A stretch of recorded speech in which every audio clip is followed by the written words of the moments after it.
Did Alienware, the brand known for over-the-top, out-of-this-world laptops and desktops, just release a down-to-earth OLED for the masses? Well, citizens of Earth, commence your rejoicing! Because with their new $350 QD-OLED monitor, in a lot of ways, with this thing, they have.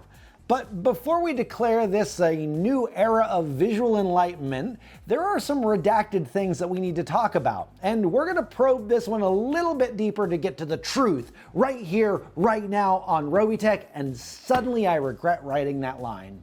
Well, it's been a minute since we've done a proper monitor review, and this one dropped into our laps at a really interesting time.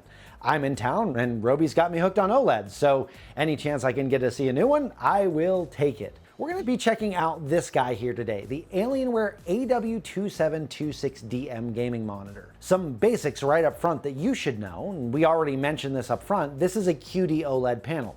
It's 27 inches, it has a resolution of 1440p and a 240 Hz refresh rate. All good things, but it has us asking some big questions about it, like at $350, what's the catch?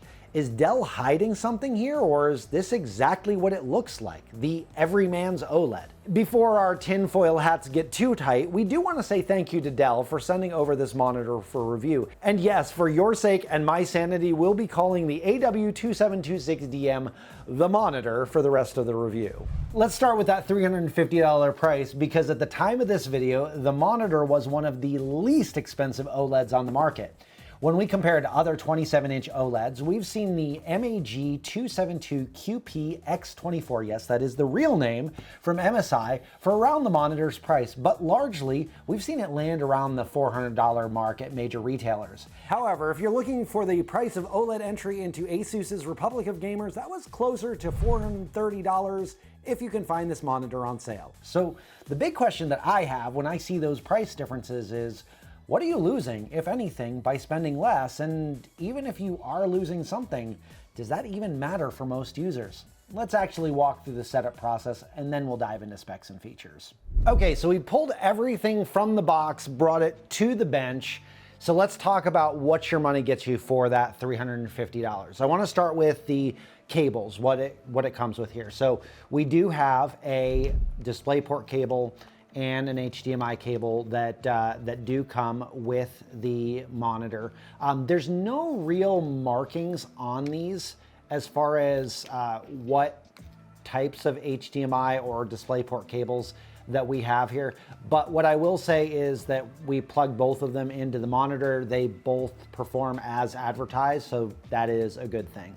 Next up, we have the standard power cable. One of the things that's important to note with this is this does plug directly into the monitor, so there's no external power supply for the monitor. It is all built in, plugs in right to the back of that. Okay, so I want to talk about the stand here real quick. This is probably one of the weakest parts of this design here, but it's also one of the places where Alienware has probably saved some money. It is very, very, very basic. I don't like stuff like that.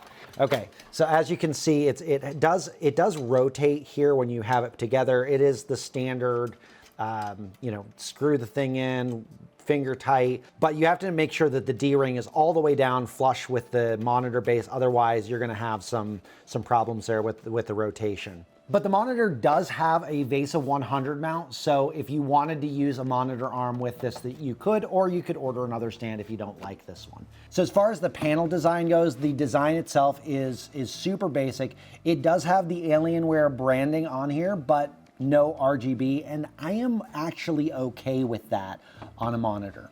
Overall weight, the panel itself is not too terribly heavy. It's about 8.6 pounds or 3.9 kilograms without the stand. When you add the stand, it's closer to 13 pounds or 5.9 kilograms. So just know that it's light enough that it will actually be successful on an arm. Size-wise, the monitor is about 24 inches with the stand, about 21 inches without the stand. And as you can see from the depth here, it is pretty thin. It's a pretty thin monitor. It's about 1.5 inches, maybe 2 inches, closer to the 1.5 inch side of things. As far as assembly goes, again, super basic monitor. It's 4 screws. It's a Phillips head screw. You actually send this guy with. It's a little Phillips head screwdriver, but if you got this back to your dorm room or your apartment and you forgot where you left your Phillips head screwdriver last, you've got one, but honestly, I would just grab a screwdriver of your own and do it. Super easy to put together. Now that we have a picture of what's inside the box, let's walk through the specs. We already walked through the high-level details. It's 27 inches, 1440p, and 240 hertz refresh rate, but let's get into ports and how those ports impact some of those stats. We have one DisplayPort 1.4 with HDCP 1.4 and 2.3 support. This port supports 1440p at 240 hertz HDR, has DSC and adaptive sync. It also has two HDMI ports that also support HDCP 1.4 and 2.3, but they only support 1440p at 120 hertz with HDR and variable refresh rate. And that variable refresh rate is dictated by HDMI 2.1.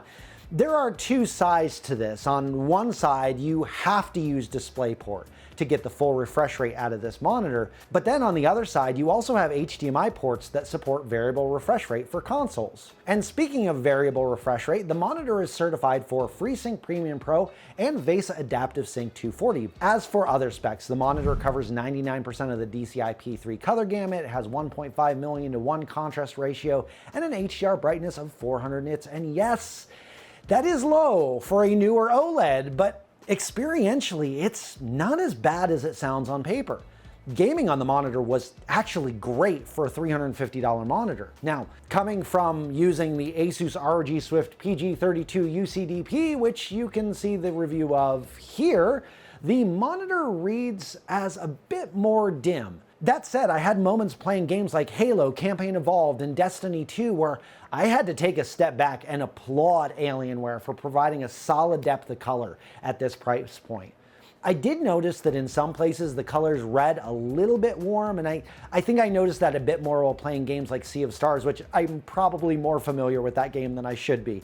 Then again, that could just be me. When we looked at the monitor with the ISO monitor tests, color uniformity looked pretty solid, but it did read a little bit warmer on some of the panels. And the gradients, they looked great too. But text did suffer a bit if you're some distance from the screen. We did turn that up a little bit, mess with the sizing. Some of that situation with the text could be the 111 pixel per inch, the lower brightness, or quite honestly, it could just be my aging eyes. Anything is possible. Before we move on though, I do want to go back to connectivity because outside of DisplayPort, HDMI, power, and a 3.5mm audio jack, that is it.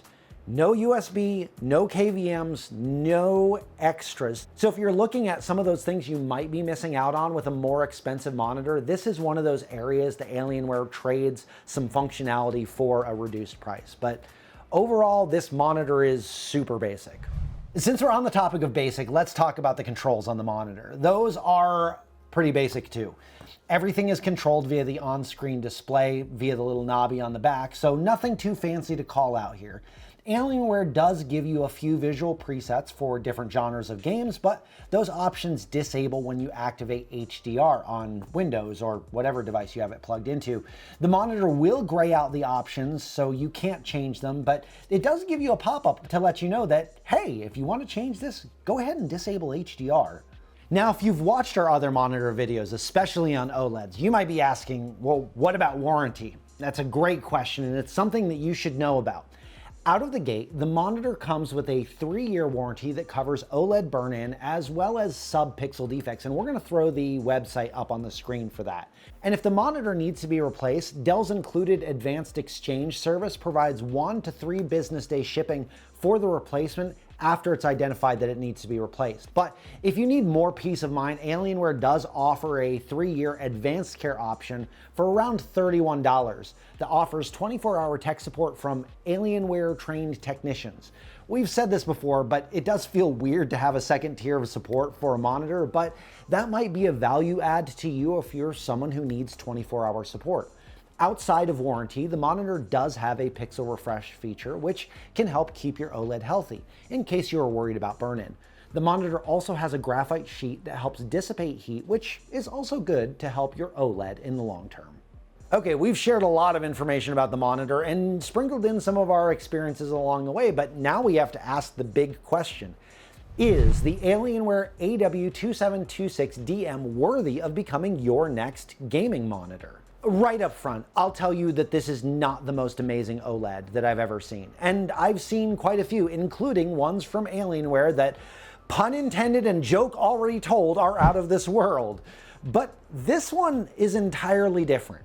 Rather than cramming the highest spec panels and tons of options for connectivity into one box, Alienware took a more utilitarian approach. It's not out there writing checks it can't cash, and it isn't tracking in features that you probably won't use. It's just what it is. It's a monitor, and the monitor abides. And honestly, in the current tech landscape where more is better and everything has to be AI something, I think that this lack of features actually makes this monitor pretty important. Listen, I understand you want to get as much out of your dollar as possible. And if some of those things that we mentioned before, like KVM support or brighter panels or wider color gamuts, are things that you're looking for, this would be where you want to look at maybe spending an extra $50 or extra $100 on one of those monitors that we mentioned earlier, or another competitive OLED. This is where you need to do a little bit of your own research. But in our experiences as a gaming monitor, it gives you some rich colors to work with versus like an IPS panel.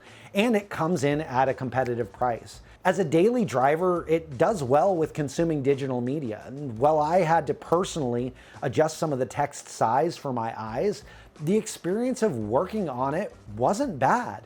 As for creative applications, the monitor could work for you, but you do need to take an honest observation of whether or not this will provide for your needs, or whether one of those other monitors that we talked about earlier would have a wider color gamut, or if the brighter display would be more beneficial for the things that you are doing with it.